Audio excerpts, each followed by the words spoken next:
Welcome to the Untrapped podcast, where we're motivated and inspired about success, small business, and personal development. And now, Keith Kalfas. I'm here right now with David Carroll, the founder of Dope Marketing. We flew all the way to the Twin Cities in Minneapolis. This guy built a multi-million-dollar service business, window cleaning, pressure washing, soft washing, automated, complete absentee owner to go build another business, his dream business, which is Dope Marketing. I'll put an entire interview we just did in the link in the description below. But bro, you're a marketing expert, you're a genius, and you love what you do. When I say that, you made me blush a lot, Keith. I mean, like... Yeah, I message this guy stuff like, I watch your content because you're so in love with what you do. Yeah. So I want to interview you here for a few minutes and go, man. What's that? What were you saying? Well, you always give me so many compliments about, like, you hit me the other day. You're like, dude, that voice memo you sent me about, like, my smile. And where I go is just like... Because you're happy. But bro, I'm happy for like every day. I'm the happiest I've ever been in my life. Because like I've taken the things that I've learned the past couple of years and I've built the life that no matter what happens during the day, like, I'm happy, I'm in the moment. And like, for so many years, it was the grind and the hustle and the stuff and the risk and all of it that just like, the things like dopamine's cheap, dude. And we get our hits anywhere. And when I go to like, truly, when I get one of my friends that I've known for, Keith, how long? 8 years, 10 years? Like, when you hit me and you're like, dude, I'm watching you on video and you're smiling, dude, like, it brings a tear to my eye because I'm like, I feel it too. Yeah, because so a lot of people are running their businesses and they're going through a self-imposed hell. And Amen. And they're so addicted to the stories and the struggles. Yeah. That years will go by and they're like, I can't do this, not one more year. Like, you could do it they'll do it for another 5 years. Yeah. So you said, back in the day, I've known you since 2016. We met at the huge convention and you said something interesting to me. You said, Keith, remember when all those people were talking about automate your business and all this stuff? You're like, I actually went out and did the shit. So can you talk a little bit about your journey and how you put your family first, and I know you can't say this in a few minutes, but the automation and growing and systematizing a service business to be able to become that. Well, Keith, it's like we were talking about a little bit earlier here. It's like, to have real control, you have to give up control. And I tell myself that every day. These little hippie beads that I wear with my kid's name on them, it goes to, I will not let my anger affect my vision. I will not let my impatience affect my vision. I will not let any other extenuating circumstance affect my vision, and I have to go there. These tools that I've picked up or what I've learned is like, when I got into the home service space, it was out of necessity. It was a low barrier of entry. I wasn't a very good employee. I wanted to do this shit on my own because I thought I could figure it out. And like, we did and we didn't. I mean, I knew very quickly into my home service business that I just wasn't that good at that. The dedication, the attention that it takes to like walk into a business every day where there are unsolvable problems. Something went on the job site yesterday. This guy doesn't want to show up to work. This thing won't happen. Like, I just knew how reactive I was, and being in a seasonal place like the Twin Cities, we could only work 8 months out of the year anyways. And so I just knew that like my service company was me cutting my teeth, understanding what I was really put on this earth to do. And I just like, I'm still figuring that out. But I think for me, in the automation or the setup, I just had a vision. I knew that it was not impossible for a home service business owner to be removed from that business. I saw people doing it, making 80 to 120 grand a year as a salary, building a business up to a point where like they gave up control of all the things that had to happen and they could just take a check, even in a seasonal business. I was watching these people buying franchises for $50,000, $100,000, and within 2 years, it's Tom and Julie, the absentee owner, they could be doing anything, and they're making real money. Their kids go to a college. They're not in the business every day. And that's a decision we have to make. And so a decision I made after investing a lot of years in the home service space was like, this just isn't that hard.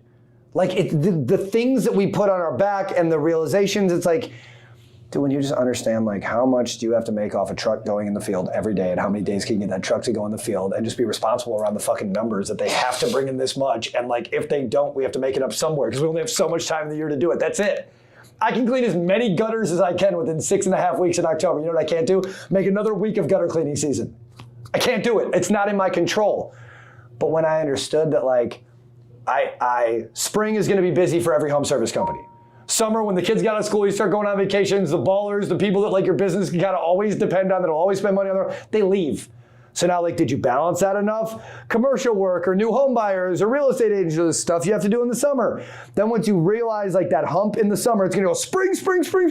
I don't need to market, I'm too busy, I have work coming in. But we all know within like 2 or 3 weeks, all that shit can change. You can have no work on the calendar within 2 to 3 weeks if you don't keep priming the pump. A wise man told me when I first started my company, he's like, Dave, never take your eye off the ball. His name's Chris Lamborghini's. He said, you have to always be priming the pump. Even when you're busy, you have to be advertising. What's advertising? What's the difference between advertising and marketing?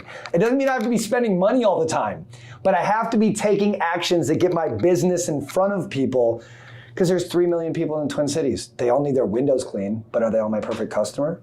Probably not. So if I understand the positioning of my time, of my business, spring's gonna be busy, summer's gonna get slower, but then what happens at the end of August every year? When we think we're dying, when our wife is gonna leave us, when we can't pay our bills, when we can't put gas in our truck, like, oh, what happens in September? Oh God, the world just changed somehow and it's all better now. No, dude, you were just making 1 week decisions, not 1 month or 1 quarter or 1 year decisions.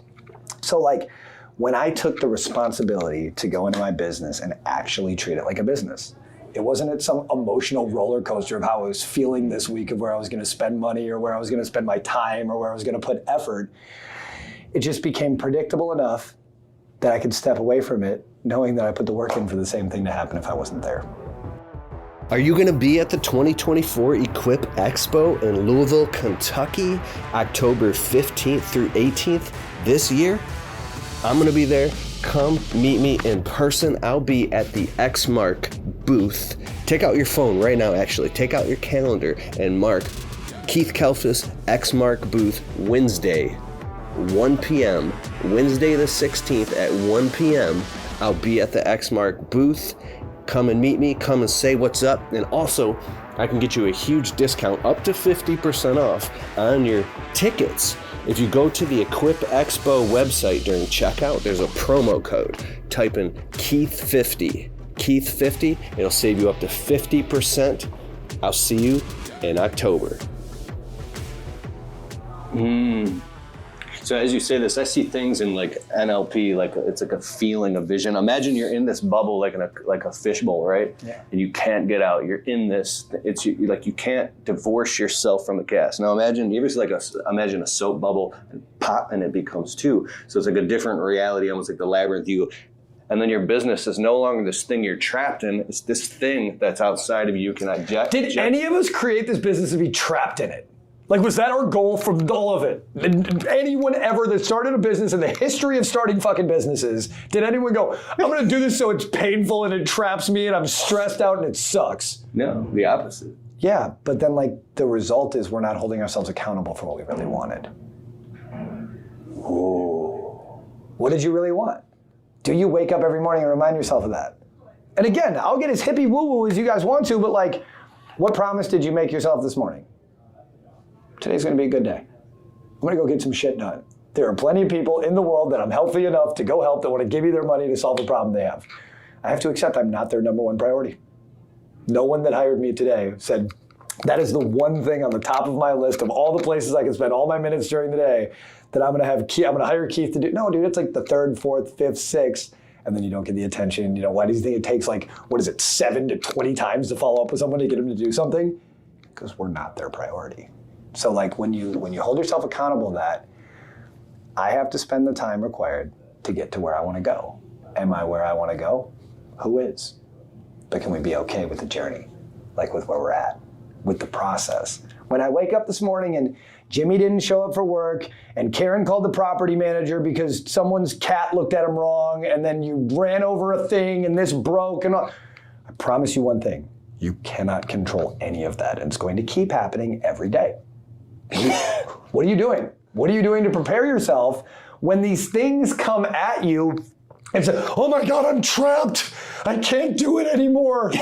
Like, what do you mean, dude? The shit you signed up for? Have you given up enough control to not have that affect you so much? If a ladder fell off your truck right now at a job site, what can you do? Is there anything you can do tomorrow?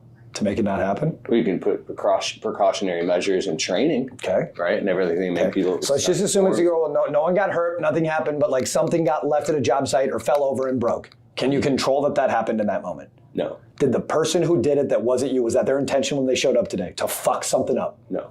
Did the lady who left her house this morning in a Kia minivan with 5 kids with the cat stickers on the back that's driving 55 miles an hour on the way to work in your way, did she leave her house to piss off Keith? No. So how are you trapped, or what are you so frustrated about? Like, if you really go to the things and how much you let these things affect you during the day, think of your temperament. Think of the conversation you had with the employee that left the thing unlocked and a crackhead stole your catalytic converter last night. Think about that. Was it Jimmy's goal to do that?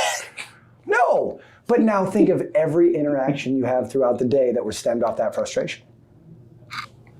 How is everyone's day? So you become hyper responsible and accountable for the energy you bring into an environment, for yourself, the way you chose. You hold yourself accountable to what you said. It's like... You didn't choose to be trapped. You didn't choose to be mad. You didn't go get your tax ID to be pissed off all day. What do you enjoy doing? Where's the reminder of like, when you're involved in this thing that's moving fast, it's stressful, it's fun, it's happy, like, where are you counting your wins? We know we're gonna learn from our losses. Those things sting. Like, you ask a gambler, like, what's the most money you ever won? Like, I don't know. What's a loss?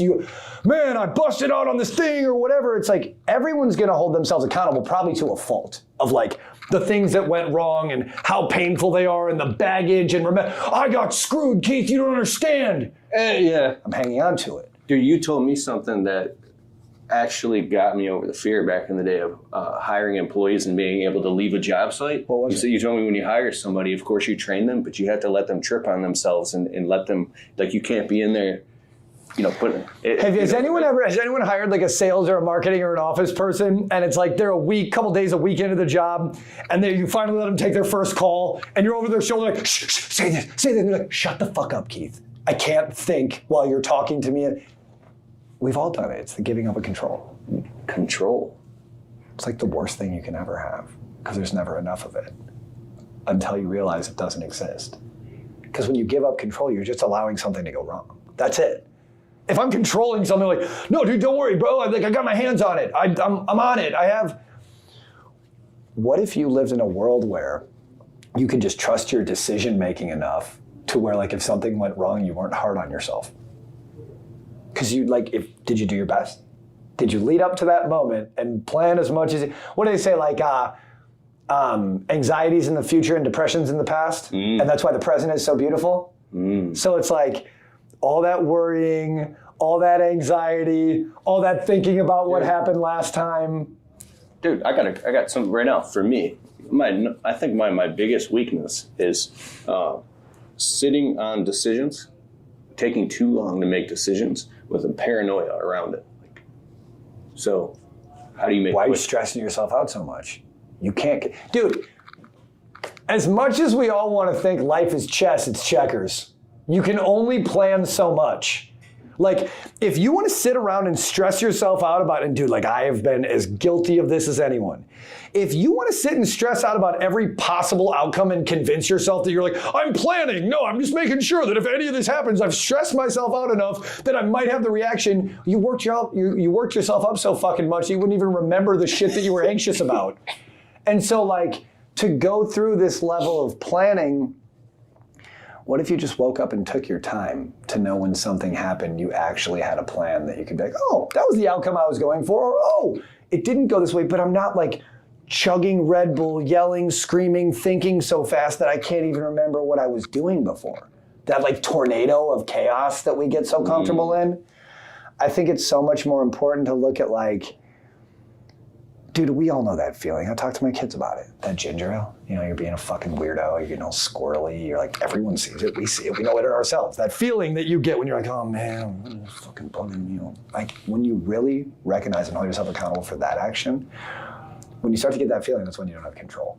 And I don't mean control of like a situation, I mean like, the outcome that you're like thinking. Neurotic because you're not. I gotta, okay, so if he says this, I'm gonna do this, or if this happens here, I'm gonna do this, or if they do there's so many different relationships, sales processes, follow-up stuff, like, if this person does this, think of a problem you had with an employee that you had to hold them accountable for.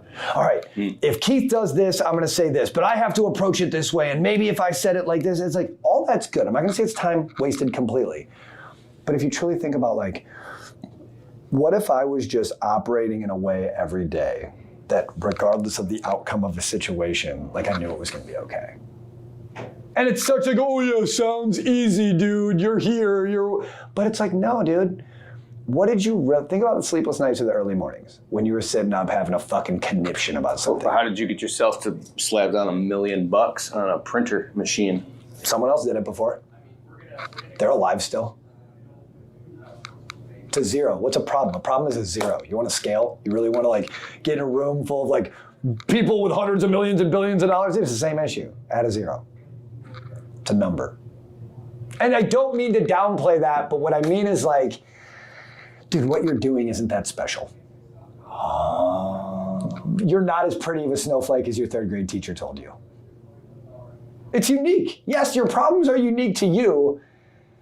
Doesn't mean someone down the block's not going through the same shit. Now, like, just how hard are you on yourself?